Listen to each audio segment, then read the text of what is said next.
good to see you, by the way. Thank you. Hey, All right, Mark. well, let's get started. I'll say just want to mention to Mark what we were just. Oh, is he still here? I think he just left. Okay. I'll Shoot. He's coming back. yeah. Just a He's suggestion when there's two Yes. Okay.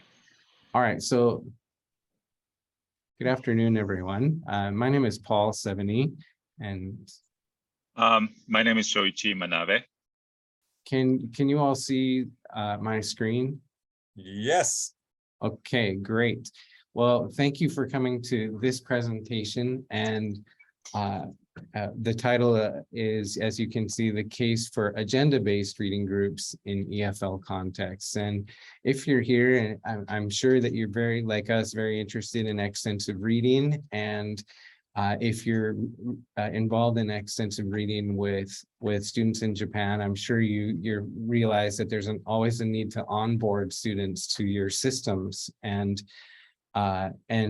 maybe there's other reasons as well for having reading groups, for example, just so that teachers can see how students are doing with getting on board with extensive reading. So if you're interested in how to onboard students and how that process of guiding students in reading works, I'm sure that this will be an interesting presentation for you. Sorry. So in this presentation, we're going to talk about a little bit about L2 reading development and approaches to reading groups in EFL contexts. And then more specifically, then we'll talk about a little bit about role-based systems, which maybe you're familiar with, and then some of the problems with reading groups. And then we'll talk about agenda-based systems. And then we'll work on applying those ideas and how we've been applying them in our context with different levels of students. And what we're going to focus on is pre-intermediate learners who are CEFR A2+ in the Common European Framework of Reference. And then we'll also take a look at pre-advanced students who are CEFR B1+ at our school. And so that's kind of the plan. And then we'll ask you to try putting together your own ideas. And so hopefully we have a few people here who can look at that. Second language reading development requires learners to do a lot of different things. And so first of all, they have to engage their prior knowledge and they need to often apply new skills and strategies. And they also need to collect language exponents, phrases, especially multi-vocabulary phrases that help with understanding texts. And they need to automatize a lot of different processes in not only in reading itself, but also metacognitive processes. And they need to build self-efficacy for discussion, in our view, of text. And self-efficacy for discussion helps us as teachers to see what's happening on all these other levels, I think, or at least it can if we monitor them. And just to introduce self-efficacy, if you're not familiar, that's a concept from motivational theory by Bandura, and the definition is self-efficacy refers to an individual's belief in his or her capacity to execute behaviors necessary to produce specific performance attainments. I think that just means like to gain self-confidence in something, we need to practice it a lot, and that's a really important idea. Not only in reading, but also in talking about reading or discussion of ideas from readings. And at our school, we're at Ritsumeikan Asia Pacific University in Beppu in Kyushu. And our vision for our school is bathed in the language of self-efficacy. In fact, our purpose statement is APU graduates possess the power to change our world. And for me in my research with discussion I've always seen that as, whether it's at the dinner table or a classroom table or a boardroom table, our ability to understand content and discuss that with people is really important for helping to shape decision making in our lives. And another part of that our vision statement was such individuals can cooperate and overcome conflicts through dialogue for the benefit of society. But another thing that's really helpful to and why we focus on self-efficacy when we're talking about discussion methods is that we want to align what we do with the Common European Framework of Reference in our university. And so we have a system of can-do statements. And when you're trying to design materials for a specific level, it's really helpful to look at some of those can-do statements and then design text from that. And we'll come back to that later. Reading groups impact reading groups are very useful for developing self-efficacy for discussion. In my dissertation research that I finished in 2019, I had used exploratory factor analysis and created a psychometric tool for measuring self-efficacy for discussion of extensive reading stories. And in a pre and post test, beginning and end of semester, I found very large gains with a very significant p-value at a high power with just 20 students. So I think it's really important to see that students can be extremely satisfied and really feel a sense of accomplishment through not only extensive reading, but also in developing their ability to talk about those stories. And one more thing I want for setting the groundwork for what we're working on today is to understand the structure of a common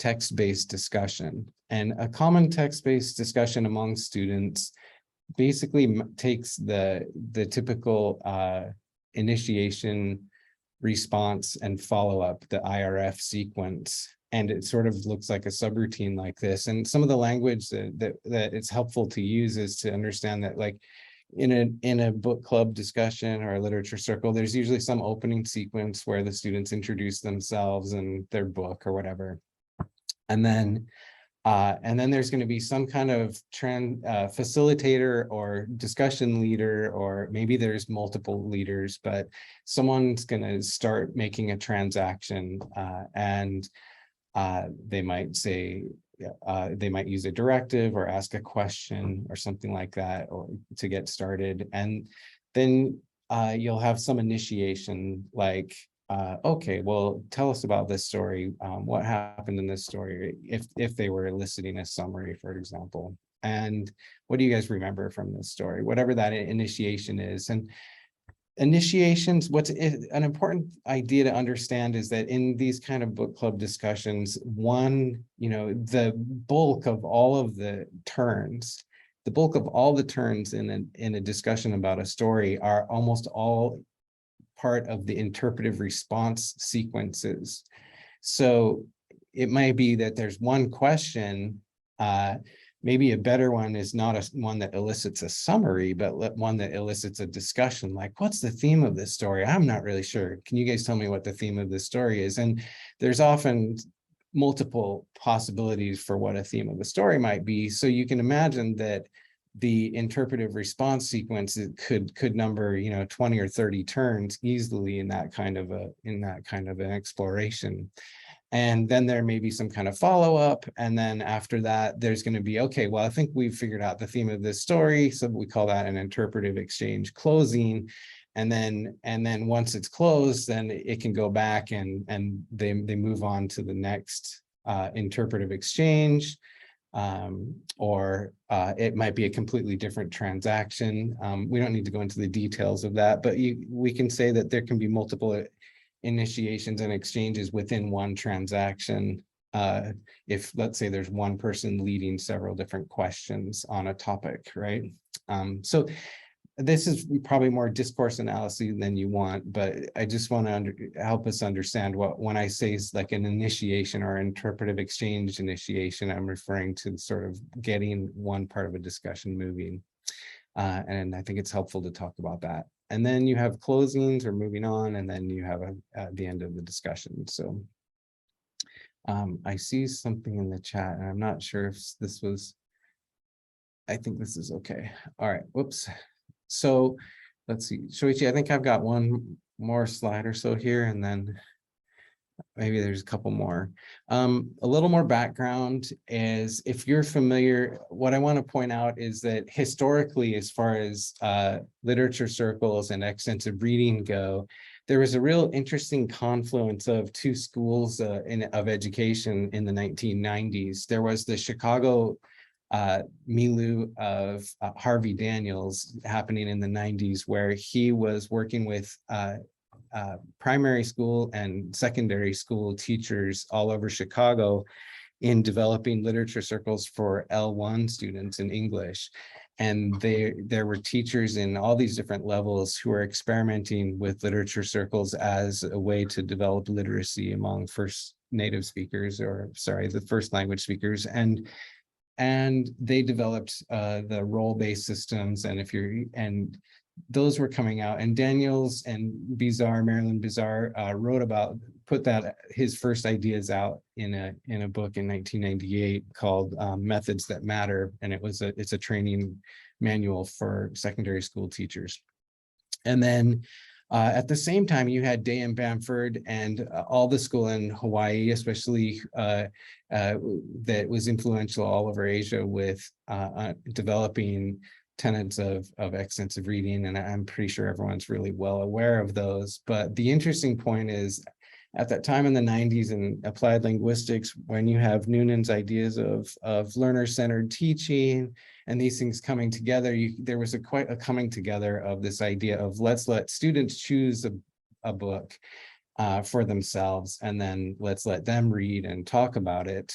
And I think that started into getting grounded there. And then more formally, Mark first started putting together Daniels and Day and Bamford's ideas into a role-based system for book club discussions or literature circles with extensive reading materials. And the Oxford Bookworms series was a great example of that. And they should put it back into print. But and then there have been other researchers, teachers, Graham Marr and Pello and Shu in 2016 and 2021, who have experimented with expository texts. So not narrative, but first series is all narrative texts, and they're all fiction.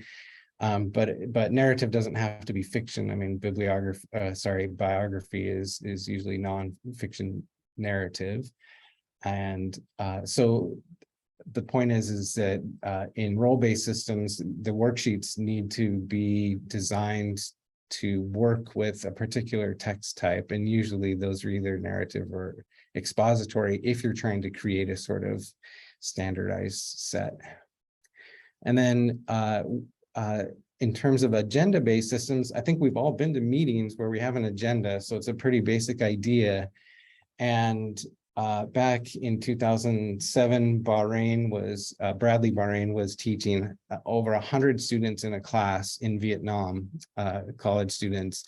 And he came up with a system of giving different groups different tasks.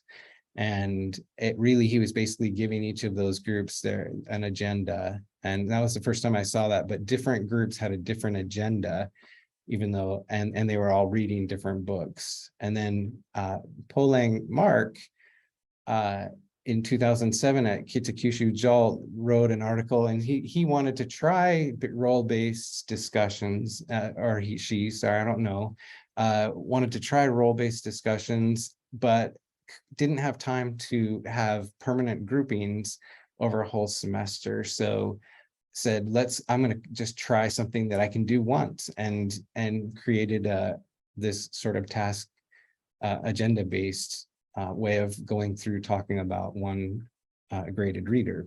And I think that was the first time I saw that. And so I experimented with that with Michael Berger, another one of our colleagues here in 2014, and then came to some realizations in, that should say 2022, in an article, a book chapter that I wrote, and we'll talk about that stuff more. So if you're familiar with role-based systems, you know that usually there's like a discussion leader, word master, summarizer, connector, and passage person, or something like that. And that the idea is, if you have 3, 4, 5 roles, then you meet with the same group of 5 people 5 times, and you rotate the roles so that at the end of those 5 reading group experiences, and everyone's experienced all those different roles. And so that was a kind of dominant idea. And as you can see from literature up above, that it's certainly been experimented with a lot and has a lot behind it in EFL contexts. And then, like I said before, the scaffolding systems tend to be genre bound, so either for narratives or expository texts. And when I was experimenting with role-based systems, in order to be able to really focus more on the language learning that they needed to do, they would meet in their groups after reading the story. And so I'd have 4 groups, and then I would break them apart and do a jigsaw and put all the summarizers together, all the word masters together, all the connectors, and all the passage persons together. And that way I could go around and help them with the language problems they were having in preparing initiation questions or comments for their classmates. And that way I would become more familiar with the problems they were having in question formation, or talking about the stories, or with vocabulary and so forth. So I think that's a really helpful piece, even with agenda-based systems. And then they go back into their group after having a little bit of time to work on their language prep, and then they go into that. So I'm going to turn this over to Shoichi now, I think, because Shoichi has experienced my experiments with role-based systems at APU, and then helped me to develop agenda-based systems. So I think maybe I can let him go from here for a bit. Does that sound good, Shoichi? Okay. We might need to bounce back and forth. I'm not sure. Sure. So hi, everyone. So when I came in to APU, there's this system of X reading and extensive reading in a pre-intermediate B course, which is focused on reading and vocabulary building. And Paul was a big part of the solid foundation of this extensive reading program at Pi B course. And I started trying out this role-based system for our reading groups. Soon, after a couple of semesters, I realized that there are several issues. And I introduced 3 here. One is grouping is not flexible, because it requires permanent grouping for a series of book of reading, like 6 times or 5 times, and you have to stay with the same group throughout. And that's often a big problem, because students can be absent at any moment, and it is really hard to find substitute, So that was a problem. And also, there was a participation problem. And role-based system is really a refined system in which students play their role nicely, and then they are prepped nicely in the first phase of reading group, meet together with other cohorts who has the same role, and then spread and then get together again with other roles, and in which all they have to do is just recite what they learned. So there's not much interaction between different roles. Students tend to be satisfied after just talking about what they have to talk about. And collaboration. So therefore, the collaboration between different roles are quite limited. So I wanted to try out something different. Next slide.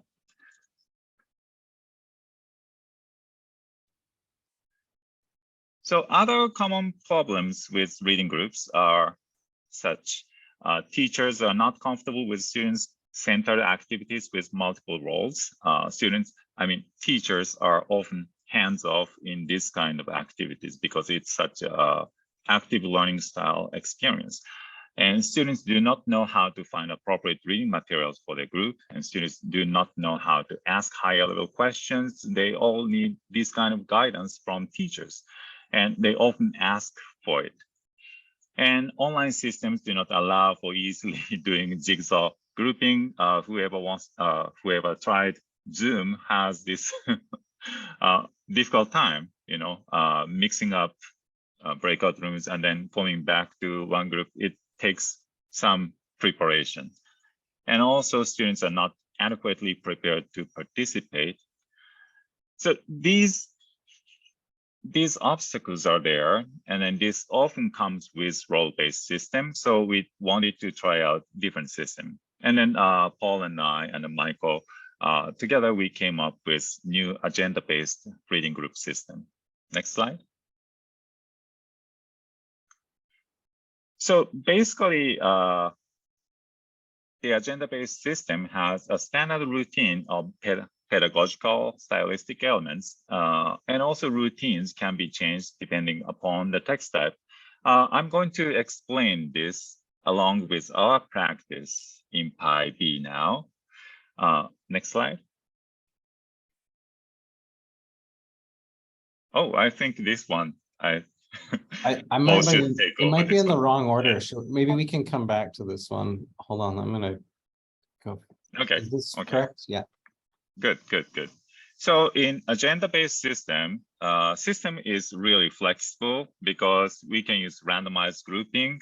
We can use breakout random groups, and also gradual change in group size 2, 3, 4. I often use starting from groups of 2 and increasing the number of the members in a group to 3 and 4 so that they can have more interactive communication in groups of 2, and then collective communication in groups of 4.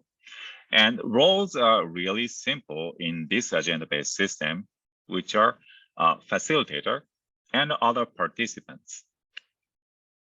And what they do is that they collectively work on a task-based discussion. Say the summary or passages or experience or themes or other tasks that are given by the teachers.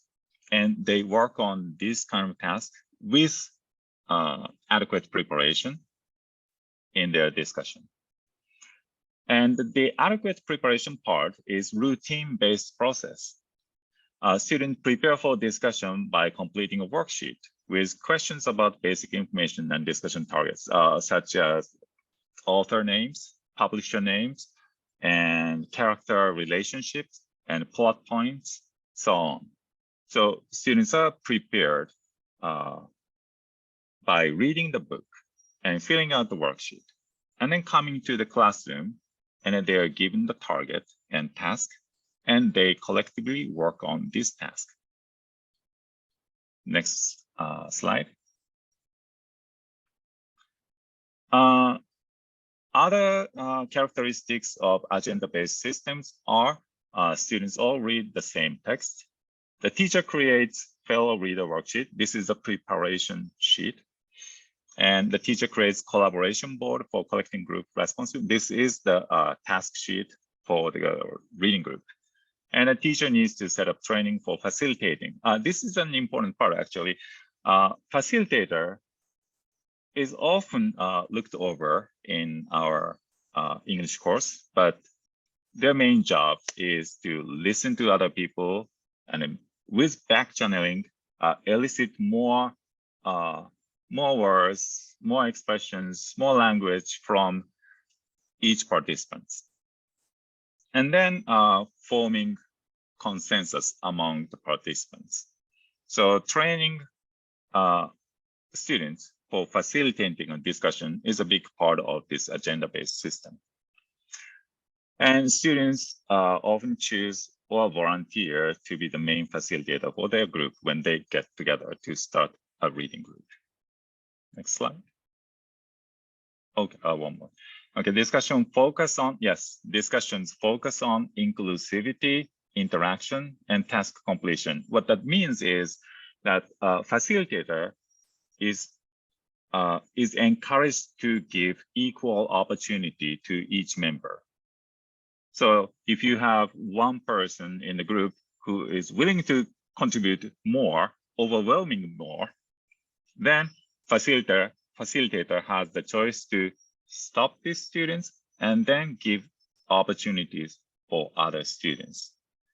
And he also encourages interaction among students and then work toward completing the task. Next slide. So this is an example of the fellow reader sheet. And the fellow reader sheet is, I think this was created first for a role-based system. And often students came in to the class and not knowing which role to play. And so they can do this, they can work on this form to get prepared to be in the reading group. And this is asking about the basic questions of the reading material. So characters and plot and connections and themes. Basically, we use this form for our agenda-based preparation sheet. Next slide. Oops. Yes, and we started this agenda-based reading group in 2020. And the timing that I thought of this new idea for agenda-based reading groups and then start talking about this with Paul and Michael, who was the coordinator of the course, we didn't really know what's going to happen in the next semester, which was the pandemic. And so we were forced to have classes online, but this online system was actually a nice fit for this random grouping on Zoom. And also we utilized Microsoft OneNote as a platform for this reading group activity. So Zoom has breakout rooms, and then it uses random group assignment. And on OneNote, we can distribute individual worksheet to students for them to work on individually. And then we can use collaboration space for group work. And after those activities, we can take a look at each individual worksheet as well as collaboration space to give our assessment to students. Next slide. And this is the example of online fellow reader sheet for our agenda-based reading group system. As you can see at the top, this is a screenshot from X Reading. I think this is an introduction for the book. And students look at this and then go to X Reading and then find this book and then read the book. And they work on this worksheet asking, the questions are characters and plots and setting and narrator and experience connector. This sheet has a specific question of experience connector. That means that do you have the similar experience with any of these characters in this book? Right. So this is a preparation stage before the reading group. Next slide. And in class task-based discussion, they have this blank sheet first. And collectively, they have to tackle these questions together. It starts from pretty basic stuff they have already prepared, like book information, author, title, publisher, and there's some variation here. How many stars would you give to the story? and setting and time and relationships, so on and on. So this is the example of reading group discussion sheet. Next slide, maybe next slide. Okay, so I'm going to introduce some examples from my class students' work. This was the preparation stage of the reading group. So this is for individual students, and they're given this sheet and then read the book, and then they filled out these questions blanks, right? Characters and plots and setting and experience. I have explained up until this point, but then on this sheet there is one additional question. That is, if you are a movie producer and you are making a movie version of different worlds, which actors, actresses do you want for the movie and why? Write down your choices here, and you can choose any actors, actresses, foreign or domestic. And students love this kind of questions. They can use their imagination to think of their favorite actors for characters. And this grayed out part, unfortunately, we cannot use these actors' pictures, but students love using their pictures here to show their favorite actors and actresses, introducing them and making connection between those actors' traits and characters' features.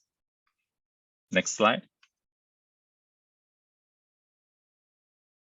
And this is a discussion worksheet. So in here, with permission from the students, I'm showing this group, Koki, Sakie, Soyeon, Yu. They worked on this group worksheet together after preparing those individual sheets. Then what they do is starting from the basic stuff like author, title, publisher, and they collectively work on making this diagram of character relationship. Then collectively work on making a plot. And this is done by facilitator asking members of the group. So what happens next? What happens next? Oh, what do you think was the important plot turns, right? So that was this part. And next slide. And here you can see task B, that is actually a more advanced type of questions. And students share their experience with the members. Like these different words, it being love story, they talk about their experience with their girlfriend or boyfriend, or and also this different word is about the story of having different words between the disabled people and not disabled people. So their experience with those interactions can be found here. And finally, as you can see, they talked about casting of the movie version of this story. And they have a lot of fun doing this. And then I think this ended up being a collection of different members' favorite actors and actresses. And they talk about how this person is fit for this character. Next slide. Okay, I think from here on, it's Paul's turn. I think so.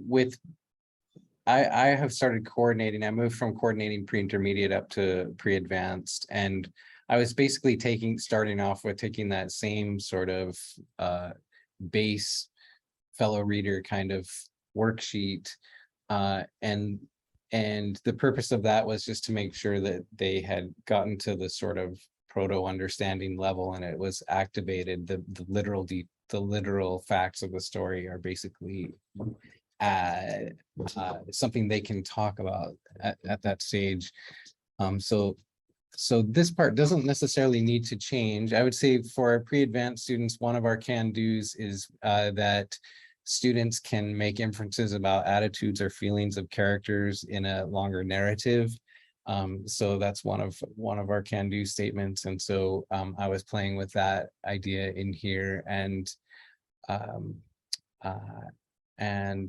really, we really want to elicit a lot of their own personal connections and background knowledge related to the story, as Shoichi was pointing out before. That really doesn't change whether you're talking about pre-intermediate students or pre-advanced students. I think it's really important to link up their own background knowledge.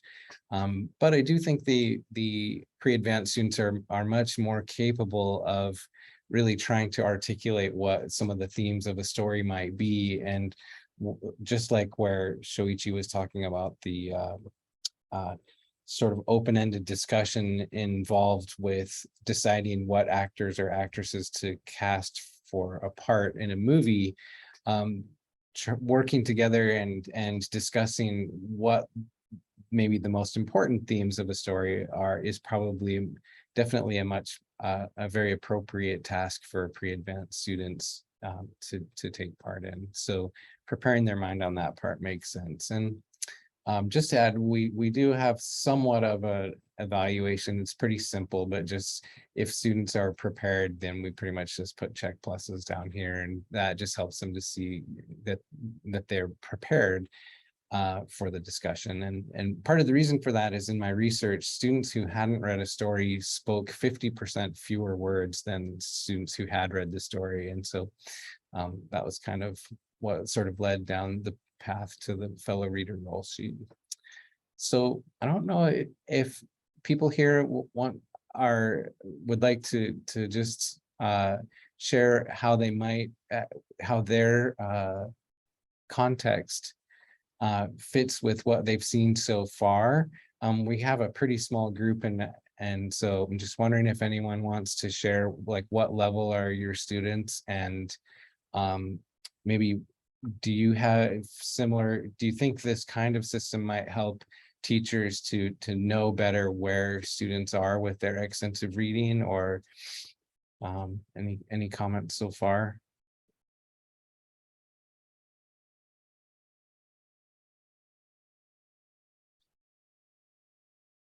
Hey, Paul. Yeah, I'm just gonna say it's kind of similar. We can't hear you, but it doesn't look like it looks like your mic's on. I'm just not sure what's going on. Can you hear me now? Yeah, we got you. Okay. I'll just say it looks like your goals are kind of similar to what we're doing with the textbook idea. Yeah, I was going to ask you about that, because Justin Harris is that Justin who's working with that? Yeah.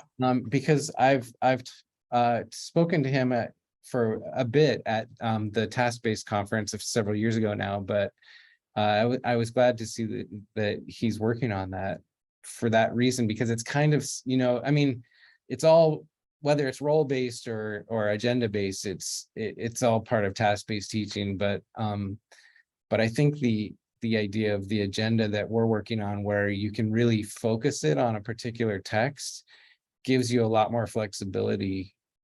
And it's also a little bit, I feel like it's a bit more authentic. Yeah. No, so it's great to see that that we both realize there's a need, the same kind of need. Yeah, and I mean, Paul, we've talked about this several times over the years. Like, you don't remember, we were talking about when you go to a movie with your friends, you don't really come out of the movie after and say, okay, well, you summarize the movie. Yes. And you tell us about your favorite passage. Like, it's just you remember that? Yeah, it would be a little bit weird to do that, right? Yeah, I'm not a big fan of traditional reading circles and that. Yeah, it's very unnatural. But the idea of putting students together in groups and giving them a task is fantastic.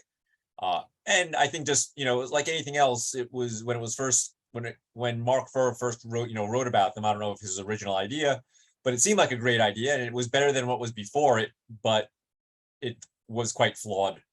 Yeah, well, it was inevitable, and it came from out of that Harvey Daniels experiments in Chicago. But Harvey Daniels, in his second edition of Voice and Choice in literature circles, like he said, yeah, definitely the role sheets were a good start sometimes, but then could quickly turn into, I forgot what he said, something about a hindrance basically after a while. So that's an issue. I think they can work well. And the odd thing is that they work really well with Cepher B2 students. But the funny thing about that is Cepher B2 students are so capable of doing such way more complex tasks. And so that's that issue. But anyway, I'm really excited to hear more about that, Paul. And by the way, maybe if you want to connect me with Justin, if you guys have you want to try out some materials, we might be able to help do that. Yeah, we've sent out a couple of emails. We didn't get that many people looking, but you might have been busy at the time, so no problem. We've been transitioning our coordinating duties, and so everybody's just been trying to get on board with the new course level for coordinating, and so we've sort of been taken out for a little bit, but no problem. We're getting more settled in now. I think there's a question in the text. Oh, thank you. Okay, hi Adelia. Hello. Hi. So we don't actually do that. Well, we kind of do in terms of in the way I see what you're saying, because when you look at it here, like what are I think what my instruction sheet said originally was what happened at the beginning, what happened at the middle, in the middle of the story, and what happened at the end. Sort of, that was pretty basic. In studying their worksheets when they come in, what I found, it was interesting to see that the discourse elicited by asking about it for a summary is always a monologue, first of all, and there's very sentential kinds of grammar that they use in past tense, or for example, sometimes it might be present tense, but it elicited longer sentences and a monologue, usually went in a spoken kind of literature circle situation with roles.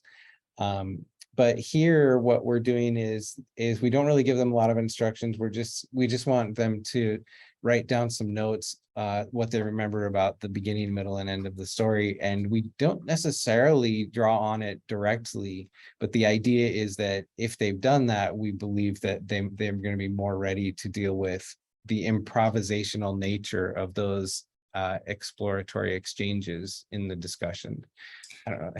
Okay, yeah, no, that's fine, but it leads me to two follow-up questions. And the first is, do you use only fiction, or do you have any nonfiction that you use this system with? Oh, well, we totally use mostly narrative, I have to say, but on X Reading now, there's a lot more biography and so forth. My pre-advanced students really liked using the story on Japanese communities around the world. I don't know if you're familiar with that one on X Reading.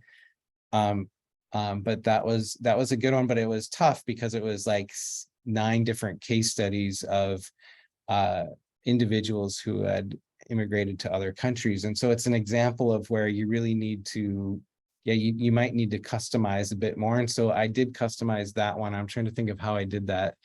I think the way I did it was with the pre-advanced students. I said, what were some common aspects of these different immigrants experiences? And so then what they had to do is then they had to go through these 9 case studies in that book and then find some similarities of their experience. And so when they were talking about the plot, it was almost more like a composite plot of an immigrant. Does that make sense? Yeah, it does. So what I'm hearing basically is that you sort of set them a question that was related to the content rather than tell them to freely summarize. Is that accurate?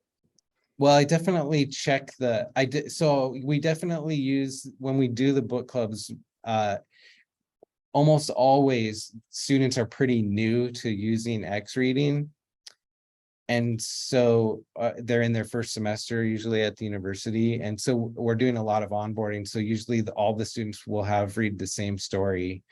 And depending on the story, if it's a pretty standard fiction story, then we can use a pretty what do you call it, like generic form, but you have to really know the story, I would say, to do it.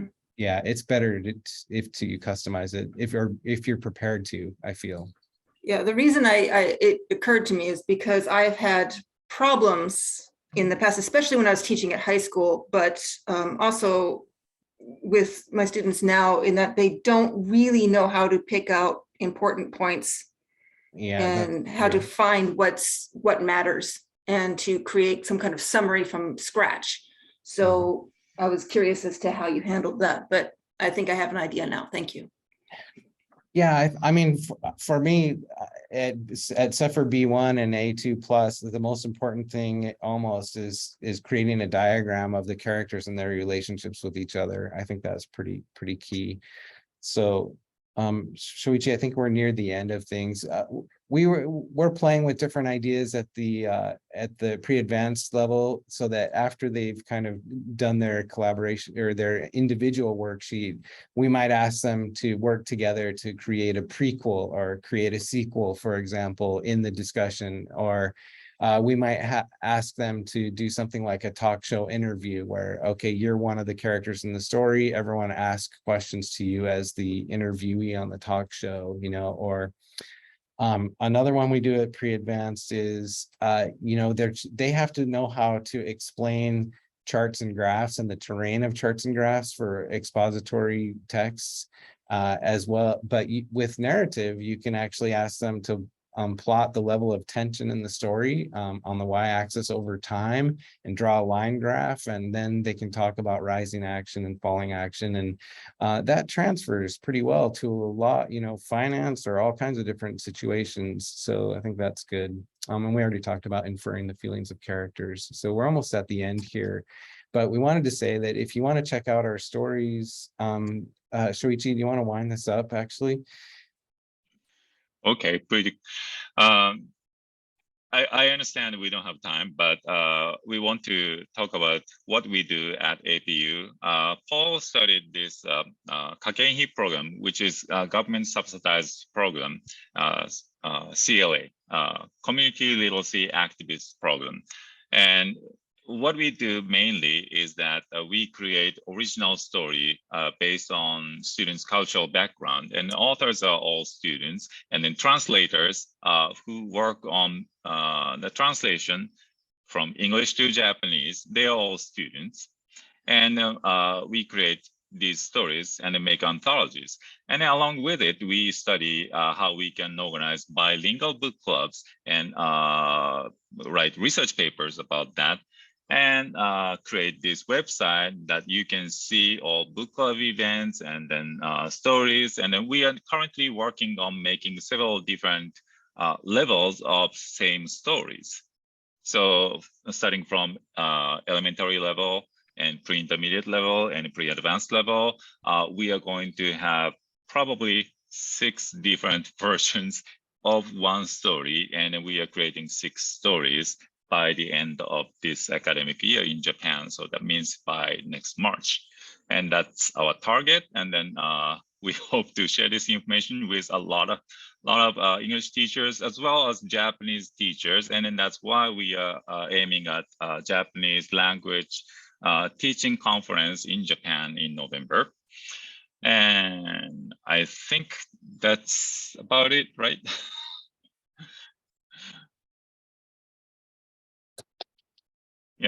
Yeah. Paul, so yep. Basically, I think people have an idea of what an agenda-based scaffolding system can be, and that's kind of where things are going. It seems like the pandemic and digital systems have been taking us down this road. It seems sort of inevitable to us, and we'll be doing a presentation at JALT National in Fukuoka as well. So in that one, we're going to ask you to read the story in English or Japanese, and then we'll do some discussion activities using materials from Studio CLA. And hopefully, if some of those stories it's possible, we'd love to have them on X Reading at some point in the future. So we might even be able to print them as well. Yeah. Okay.